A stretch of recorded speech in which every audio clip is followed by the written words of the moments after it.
Hey guys, how's it going? It's Jacob Pio here. And I'm Andrew. And today we're going to be talking about this new show we're coming up with. It's called Command Talk. We're going to put it on our Don't Film Anymore channel, so tune in every so often and we'll try and have a new one for you.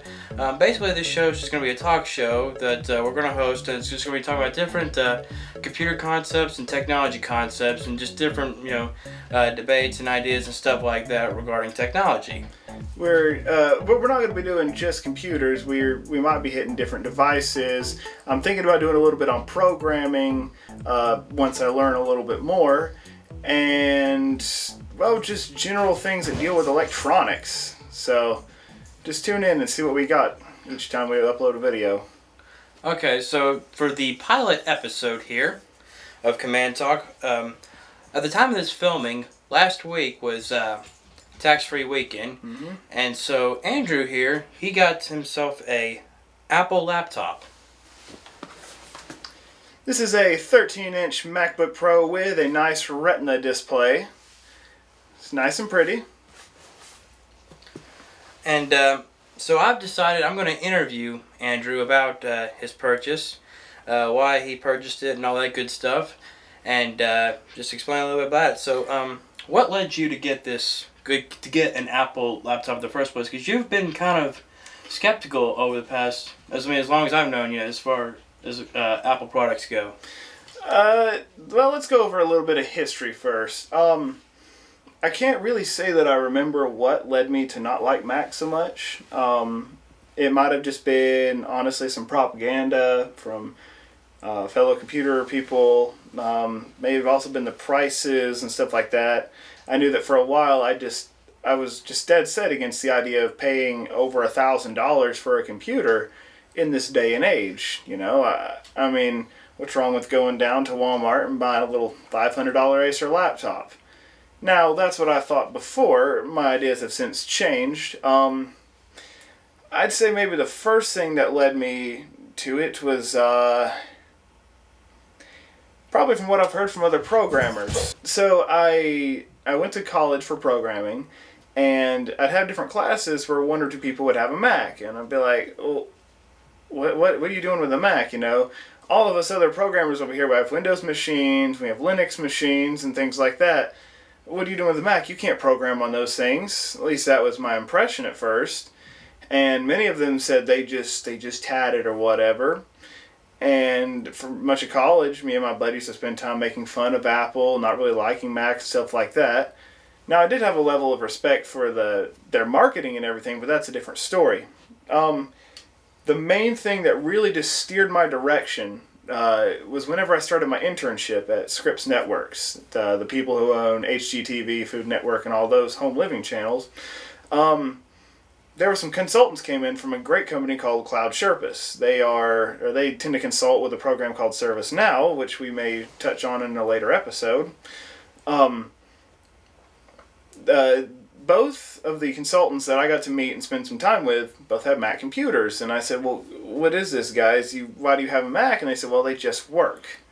They're a very reliable machine. And for those of you who've used Apple products before, you've heard that slogan before. From I think Steve Jobs said it just works. And so it's kind of funny to hear that in real life. People are actually saying that.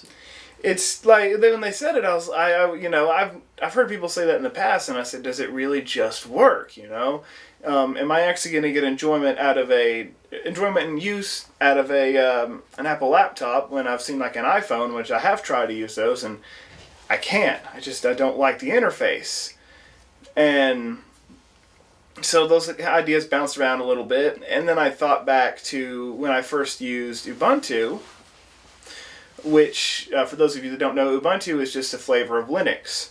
Well, old Ubuntu from, I want to say about version 7 and back, actually had an interface very similar to Mac OS X. You would have the command bar up here, and you could have a rocket dock down here if you wanted to, but by default it had a taskbar just like Windows. After looking back at that kind of interface, I thought, well, that's really not that bad. And ideas like that kind of circled around and started bringing me towards that direction. I noticed the time when we went, it didn't seem as bad as I thought it would be. you remember what the line was like? Just because the way it was. So one thing Apple did that was really nice is they had 2 lines formed for tax-free weekend. Now, let me go ahead and give a little insight on tax-free weekend in Tennessee. Since tax-free weekends are a little different per state, in Tennessee, it's tax-free if it's computers, clothing, school supplies, full computers, clothing, school supplies, for anything under $1,500. So that was actually pretty easy to do at the Apple Store until you started getting to the 15-inch MacBook Pros and like the actual Mac Pros that look like a big cylinder. But anyways, the lines, one line was actually quite long, and it was just for people who were just going in to look around. And then you had a shorter line for people who already had online orders. And it makes sense why they did this. If somebody's already got their thing ordered, you're not going to have to give them a Mac Genius to consult them as much because they already know what they want. They already bought it. They just have to come pick it up. And that's the line I got into. I was able to take part in a special where Apple would give you a $100 in-store gift card via email if you were to order online. We actually have a picture. I took a picture there of the line, and so we'll have that up there. We'll have it up there in post. But one thing I want to say, like, here's a little trick. If you want to avoid that line, have your friend purchase one online and then get in the line with him, because they let me right on through with him. I mean, I wasn't even there to buy one. I was just there for him for, like, moral support and stuff like that. And but the guy at the store didn't know he wasn't buying anything. He just kind of let him go on through. He just let it go on through. I mean, yeah, that's an amazing thing. So I didn't have to wait in that long line because it just kind of, curved back and forth. But so once we were inside, you didn't get your computer right away. You looked around because you had that $100 gift card. I did. Right? Since I had a $100 gift card, I wanted to look around to see if there were any accessories I needed. I thought about some headphones, and then I saw the $150 price, and I said no. And then keep in mind that Apple recently just bought Beats, so yes, there's the Beats headphones I was talking about. Then I looked at some Bose, and I couldn't justify the price. I also considered some of the headphones that Apple came out with about a year ago. They're the ones that include all your iPods and iPhones now, and Jacob actually let me listen to some music through his, and I just didn't care for them. Maybe I've just been spoiled with hi-fi audio. I tend to use a pair of Sony MDR6s for my audio because it's very nice. And I looked around for quite a while. You could ask Jacob. He either taught me out of things or I was like, here, look at this. But keep in mind, this is your own thing. If you want to get it, but here's just something. And so, kind of like a kid in a candy store when you're at the, Apple store, because it's just, there's so much there. It's like, wow, this really would really work. This would really work. And then there's like whole portions of the store, like, we're not even going to look at that. Like, they had like a bunch of health stuff, I think. Health stuff. Big thing I stayed away from was cases. I don't have an iPhone, and I don't want one. But that's a story for another day. What I did end up settling on... Oh, where did I put it? I did end up settling on a silicone keyboard cover. I'm not really sure whether I'm going to keep using this thing. It is nice because it stays on quite well, and it makes your keystrokes quieter. But if you do a lot of typing like me, whenever I'm writing code, some of the keys tend to kind of stick up a little higher, so when you're moving your fingers around on the keyboard, you might accidentally touch another key. So I'm still going to keep testing this thing. It is pretty nice. $25, color of your choice. It was pretty good. And I bought that with the $100 gift card. And the rest I was actually able to turn into a single gift card I have on the App Store. And I've made quite a few purchases since. Okay, and so after you got what you wanted with the $100 gift card, then it came time for the big finale moment. Big purchase of this little beast right here. So do you remember like the specs? Can you tell us some of the specs that you what you customized this thing, correct? I had the choice to customize, but I honestly just chose the baseline since I was still pretty new to Mac. I didn't want to put like a whole lot into it in case I didn't like it. One of the things I've noticed with my Mac is I wouldn't say future-proof, but some of the ports are already kind of out of date. But the fact that they're still continuing to offer OS support, like the new operating system each year. Andrew calls it a service pack. He believes they're just kind of service. That's what it is. But anyway, they're still supporting it. After few years, that's still nice to see that they're still doing that. And So what are some of the apps on here, some of the toys and bells and whistles you've played with on the laptop so far? Well, there's not really a whole lot inside of it that I've done a lot with. Like, I have used Writer. I mean, I think it's a decent alternative to Word until I one day purchase Word for it.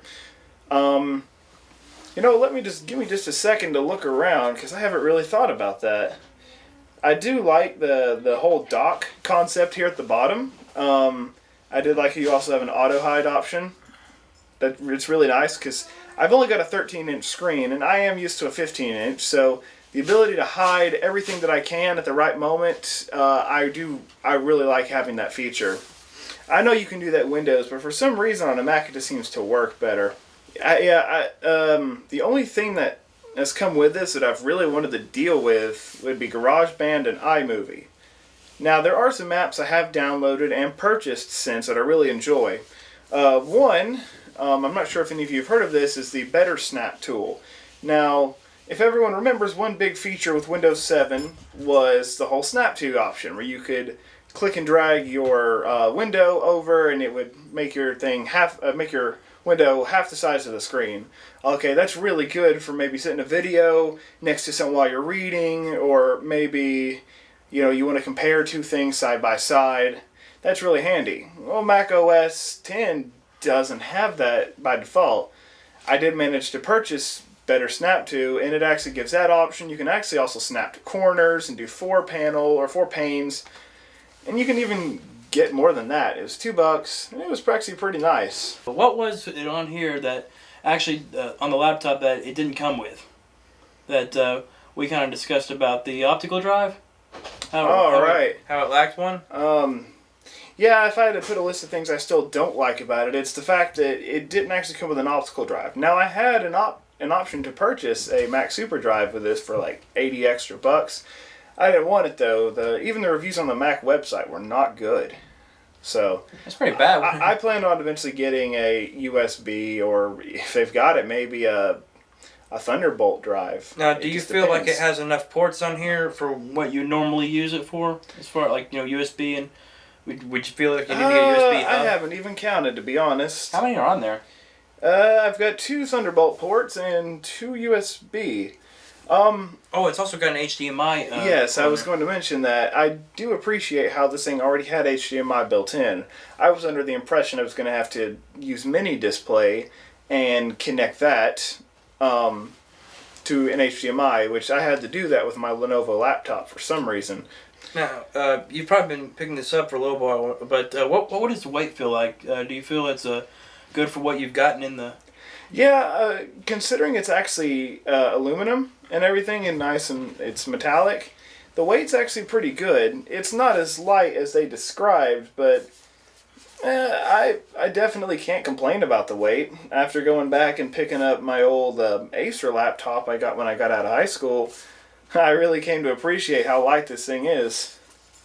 Now, has buying this Mac, has this opened you up to any more new ideas or anything? Any other products that Apple sells as far as Apple TV, or I know you're not an iPhone fan, but just as far as, do you think this would be, as right now, like, of course right now, but do you think like in the future this would lead you to buy another Mac or just something even more powerful than what you've currently got now in the future, or do you think this is a big... I know you're really into programming and stuff like that, so a program is more Windows, but Apple's got its own. That's not necessarily true. One reason I bought this Mac was for Mac development. I wanted to expand my portfolio, start learning Xcode and Objective-C, and getting a Mac developer's license and writing code for these things, so that way whenever I get hired in the future, whenever I find a job after my internship, I could say, hey, I also know Mac development. You don't see as many Mac developers out there as you do Linux and Windows developers. So, do you think you'd ever want to work in an Apple store though, like as an Apple genius? I could not. I would really prefer to never do retail again. Okay. I simply it's not something I can do. It's not for everybody. But it's not for everybody. Well, That's about it for this episode of Command Talk. Leave a comment below. Let us know what you think of the show. Is there anything you want us to talk about? Just like this is kind of an open talk show where we're just going to talk about different ideas and where technology is going and just different stuff that we kind of want to talk about technology, just debates and things like that.